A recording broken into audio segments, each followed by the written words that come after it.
तो गाइस हम समझेंगे आज कोल क्राइसिस इन इंडिया। देखिए, जैसे कि आपने न्यूज़ देखी होगी हाल ही में कि इंडिया एक कोल क्राइसिस की ओर मूव कर रहा है, जिसमें हमें ये उम्मीद है कि सभी जो थर्मल प्लांट्स हैं उनकी कैपेसिटी किसी ना किसी तरीके से इम्पैक्ट हुई है। और उसका इम्पैक्ट क्या होगा कि हमारी जो कांस्टेंट पावर सप्लाई है उस पर सीधा सीधा इम्पैक्ट पड़ेगा। जैसे कि चाइना में हो चुका है कि वहाँ पर फैक्ट्री, स्कूल्स और इंडस्ट्रियल यूनिट्स काफ़ी जो रिटेल या अपने होलसेल पे काम कर रहे हैं उनको बंद करना पड़ा।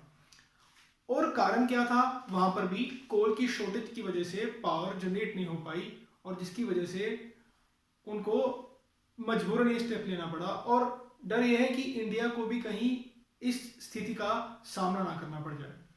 पहले तो हम थोड़ा बहुत समझते हैं कि कोल क्राइसिस से पहले कि कोल है क्या। देखिए, इंडिया में हम जनरली जो फ्यूल्स यूज करते हैं उनमें से एक मेजर सोर्स है कोल। अभी भी इंडिया की dependency, even in spite of अभी रिन्यूएबल को पुश मिला है, तो भी सिर्फ 55% से लेकर 55% कोल की ऊपर डिपेंडेंस हमारी बनी हुई है। जिसका ये नुकसान होता है कि अगर कोल, जो कि एक मेजर हमारा पावर सोर्स है, अगर उस पर कोई इम्पैक्ट पड़ता है तो हमारी पावर जनरेशन कैपेसिटी सीधी सीधी कम हो जाती है। अब इस इंफोग्राफिक के जरिए हम समझते हैं कि सीन क्या है इंडिया में। देखिए, अब इंडिया की टोटल जो कैपेसिटी है, installed power capacity, that is as you can see here, that is 3,73,000 around megawatts. तो ये तो हमारी इंस्टॉल्ड पावर कैपेसिटी है। और अब शेयर देखें हम, तो आप शेयर देखिए कि 2020 का शेयर है इसमें कोल, ये कोल शो कर रहा है, इस कोल 55% है अराउंड। तो 55% डिपेंडेंसी कोल पे है और अराउंड 24% है जो रिन्यूएबल पर है। रिन्यूएबल हालांकि डेफिनेटली इंक्रीज हुआ है फ्रॉम 4.9%। और हाइड्रो लगातार हम देख रहे हैं डिक्रीज करता जा रहा है, और इसको हम चाहते भी हैं कि हाइड्रो उस तरीके से डिक्रीज हो, बिकॉज डैम्स जो हैं, यू मस्ट बी नोइंग कि डैम्स जो हैं ये मेजर अपनी हैबिटेट लॉस का, और जो वहाँ पर लोग रहते होते हैं नेचुरल इकोलॉजी के लिए भी डेंजरस है। तो व्हाट वी वांट इज कि हमारा रिन्यूएबल एनर्जी पे तो सोर्स बढ़े, डिपेंडेंसी बढ़े, लेकिन कोल और जो अदर पल्यूटिंग एनर्जी सोर्सेज हैं उन पर हमारी डिपेंडेंसी कम होनी चाहिए। और सबसे दिक्कत वाली बात यह है कि जो हमारी डिपेंडेंसी है कोल पर, वो इंडिया के कोल पर नहीं है, because in spite of being we have abundance of coal in India, but फिर भी हमें डिपेंड करना पड़ता है इंपोर्ट्स के लिए, बिकॉज हमारे यहाँ का कोल जो है that is not a good quality coal. Because factories में स्टील प्रोडक्शन के लिए हमें हाई क्वालिटी कोक चाहिए होता है, कोल चाहिए, जिसे हम कोक भी कहते हैं। सो टू प्रोक्योर दैट कोल हमें इंपोर्ट करना पड़ता है from various countries like Australia, Indonesia etcetera. अब बात यह है कि अब समझते हैं कि इसके कारण क्या है। अब कारण जैसे कि आप देख पा रहे हैं, कारण है एक तो शार्प अपटिक हो गया डिमांड में। जैसे कि लॉकडाउन के बाद इकॉनमी शुरू हुई, और लॉकडाउन की जो अपनी हमने चाहा कि लॉकडाउन के बाद इकॉनमी को पुश मिले, तो हमने industrial units, schools, colleges, factories, government sector सभी को खोला, और उसके कॉन्सिक्वेंसेस ये हुए कि हमें एकदम शार्प इंक्रीज नोटिस हुआ कोल रिक्वायरमेंट में। पावर रिक्वायरमेंट में हुआ तो डायरेक्टली इनडायरेक्टली कोल में हमें जरूरत दिखी। और सेकंड कारण है कि हैवी रेंज हो गई। अभी पीछे ये मानसून का सीजन रहा।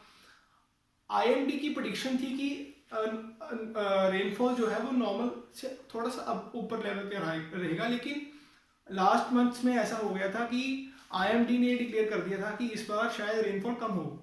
लेकिन सिर्फ लास्ट मंथ में ही हैवी रेंज की वजह से जो वो अर्लियर प्रेडिक्शन थी आईएमडी की कि ऊपर जाएगा अबव एवरेज, वो सच हुई। और उसके कारण जो माइनिंग थी, माइनिंग में हैवी शॉर्टेज आई, रुकावट फेस करनी पड़ी, क्योंकि माइनिंग जो होती है, माइनिंग एरियाज में हैवी रेनफॉल के कारण माइनर्स ने अपना काम प्रॉपर नहीं कर सके। तीसरा है कि इंटरनेशनल प्राइस राइज हो गया। अभी चाइना की सेम कंडीशन थी। चाइना जैसे लॉकडाउन के बाहर आया, वहाँ पर इंडस्ट्रियल आउटपुट बढ़ा, और उसके कारण डिमांड बढ़ी। तो डिमांड बढ़ने के कारण जो चाइना है, चाइना के पास इतना कोल नहीं था पर्याप्त मात्रा में, जिसके कारण चाइना में काफ़ी इंक्रीज देखने को मिला प्राइसेस का ड्यू टू शॉर्टेज। तो चाइना ने इंपोर्ट किया वेरियस कंट्री से, और वहाँ से ही हम करते हैं कि हमारी डोमेस्टिक प्रोडक्शन कम है। तो हुआ क्या, जो जहाँ से चाइना इंपोर्ट करता है वही एक्सपोर्टर्स हैं, लीडिंग एक्सपोर्टर्स ऑस्ट्रेलिया है जैसे। तो ऑस्ट्रेलिया को अब चाइना वाले ज़्यादा पैसे देकर ले रहे हैं और इंडिया इतना अफोर्ड नहीं कर सकता।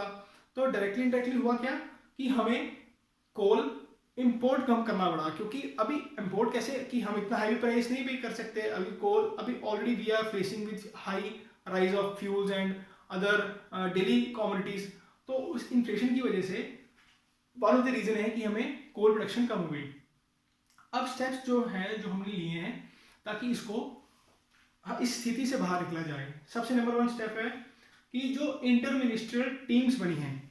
अभी मिनिस्ट्री ऑफ, देखिए कोल और पावर एक ऐसा सेक्टर है जो एक इंडिपेंडेंट जिसको हम रख नहीं सकते, और आज के युग में तो बिल्कुल भी कुछ भी इंडिपेंडेंट नहीं है। हर चीज़ का एक ना एक से कनेक्शन है।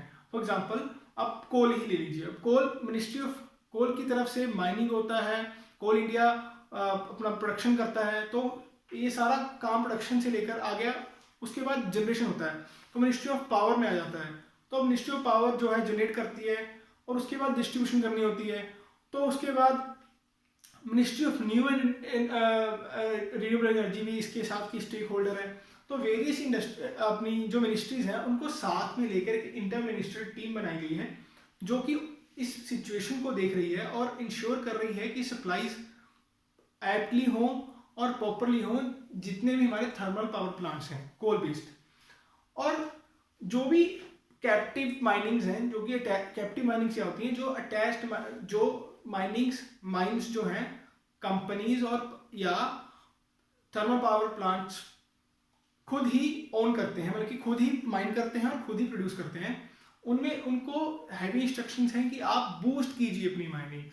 और न्यू जो माइनिंग्स हैं जिन्होंने कॉन्ट्रैक्ट्स लेने हैं, तो मिनिस्ट्री ऑफ कोल और पावर फास्ट क्लियरेंस दे रही है ताकि जो न्यू माइनिंग्स हैं वो बहुत एप्टली अपनी प्रोसेसिंग में आ जाएं, ताकि जो कोल क्राइसिस इंडिया फेस कर रहा है उससे हम बच सकें। और चौथा है कि हम रिन्यूएबल को और पुश दे रहे हैं ताकि डिपेंडेंसी कोल से और अदर जो है पोल्यूटिंग फ्यूल से कम होकर हमारे रिन्यूएबल की ओर आ जाए, जैसे कि सोलर हो गया, विंड हो गया। तो ये सब हमारे स्टेप्स हैं। तो होप कि आप सब समझ गए होंगे इस इशू के बारे में। Thank you.